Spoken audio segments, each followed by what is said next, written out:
want to begin, in fact, in the Western Cape as well, with the Cape Argus this morning, the murder of Romee van Rooyen, the magistrate, the Vredenburg magistrate and former state prosecutor. That's just a snapshot of her career at the time of her death. She was found dead on Friday.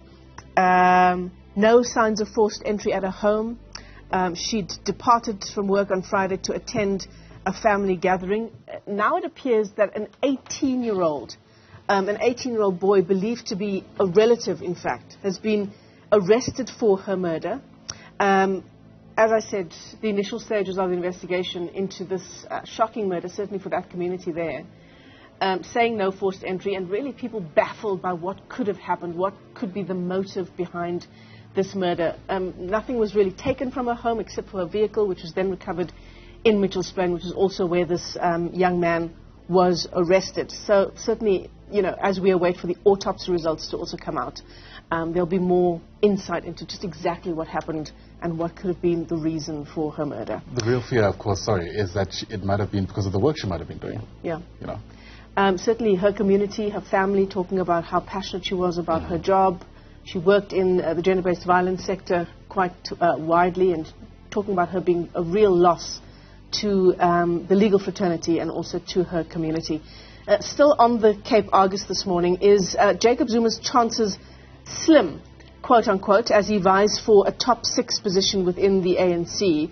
The former president's spokespeople coming out and confirming that he is available for the national chairperson position, and that if he does indeed get nominated by branches. Yeah, and we spoke about it in part yesterday, didn't we? And so much of other stories related to that developing in the hours that followed. We'll touch on that in just a moment, but take a look as a start at the front page of the Star as we stay with politics.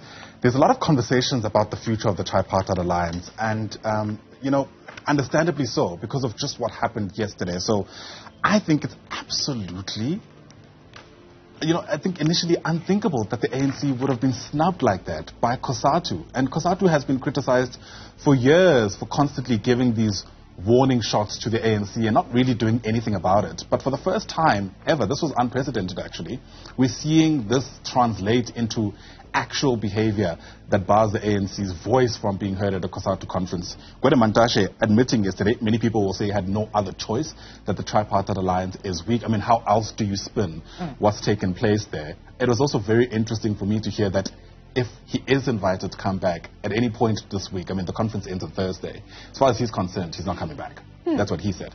And so I guess, you know, as far as he's concerned, the message is loud and clear about the levels of disgruntlement that exist within the ANC. I mean, this is, within the alliance itself. This is outside of the SACP also saying that they might contest the elections, which, again, what a message to give out when we know typically it's the ANC within that co-governance structure that typically enters politics in that way. So a story certainly worth highlighting, and we'll be speaking to the SACP, in fact, throughout the course of our 3 hours together. And Michelle, you've already touched on Jacob Zuma's prospects. Take a look at the front page of the Sowetan today. They're speaking about the Zumas, and I think this is still unfair framing for Nkosazana Dlamini Zuma, right? I mean, she married the former president years ago. They had separated years ago. Many people will say she's a politician in her own standing, but she simply, it seems, can't seem to be able to shake off Jacob Zuma's name and legacy around her own. And so there are now questions around whether or not it's too late for them. The ANC in KZN yesterday announcing their preferred top 6, and it seems they're not singing from the same hymn book as Jacob Zuma, because he endorsed Nkosazana Dlamini Zuma, but they're obviously backing Zweli Mkhize. Real questions about his supposed waning influence within the province. I mean, he was always seen as this kind of strong man in KwaZulu-Natal, and, you know, if the latest, slate was it? Taliban. If the Taliban slate is anything to go by, it seems they have their own mission insofar as the future of the governing party is concerned. It's on the front page of the Citizen as well, which I don't think we've touched on yet this morning. Yeah, the issues around whether KZN is indeed giving the former president the cold shoulder here, according to the Citizen, with, of course, exactly what you've just pointed out. in business?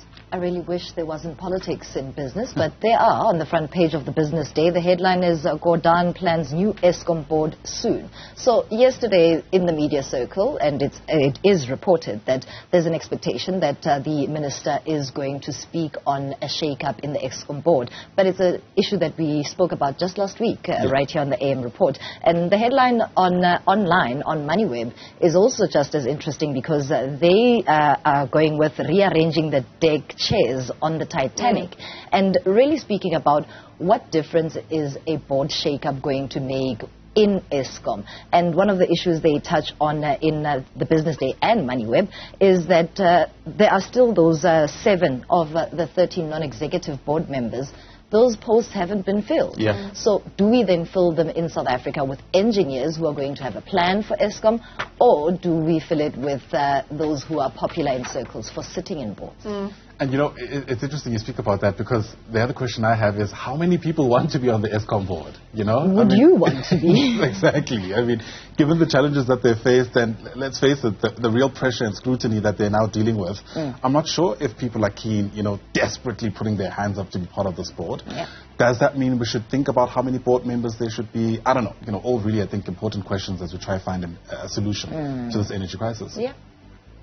Absolutely. All right, so we'll keep watching that for you. In fact, there's an interview, as you can see on the side of your screen there. We'll unpack whether or not this move actually makes sense in a few moments' time. But those are your front pages. Benjamin with us, as always, for a sense of what's happening in sports. FIFA back in the spotlight in one way or the other? Yeah, let's take a look, in fact, at The Guardian this morning. I'm afraid it's not pleasing news when it comes to racism, when it comes to, or anti-racism and discrimination in football. There's always been a view that there needs to be more done when it comes to making sure there's no racism in football. Banana thrown at Tottenham's Richarlison as Brazil beat Tunisia. This match happened in Paris at the Parc des Princes. That's the stadium for PSG. And Brazil was playing here against Tunisia last night.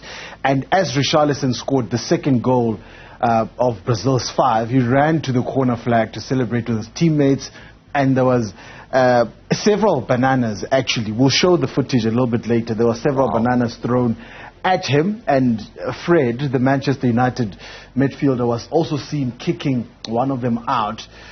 It's something that is deeply rooted in football, as in society, really. It's a reflection of how things are in society. But it's something that has been there, especially in countries like France, when football is played there, Russia, when there was concern also the last World Cup, the 2018 World Cup that took place in Russia, but how are we going to navigate through this and making sure that such things don't happen? Concern now is that the Rugby World Cup is going to France next year, so we are hoping that incidents of this nature will not be happening. And the Brazil Football Federation released a statement saying they are aware of the incident, and FIFA is also saying they're investigating the incident.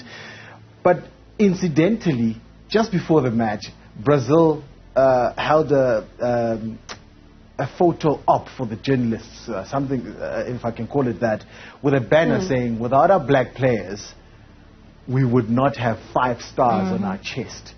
And the 5 stars are because Brazil has won a record 5 World Cups in their past. And the most famous Brazilian player, and regarded as the best player to have ever stepped on the football pitch, is Pelé, and he's black. Right. So it is something very disheartening that took place in France last night. Concerning also, FIFA disbanded their anti-racism task force a few years ago, saying, and I actually looked at it again this morning to make sure I was right, they said, quote unquote, their job is done. Wow. Oh. Sure.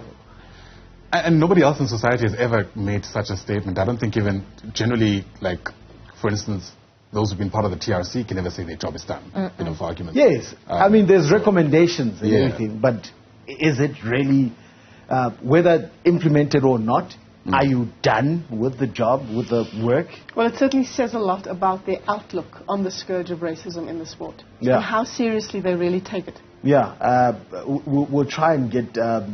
Tokyo Sohwale was part of the FIFA task force, the anti-racism task force. He's certainly someone that we are looking to chat to and get his views on that. Absolutely. Looking forward to it. Benjamin Leshoro, thanks very much indeed. Back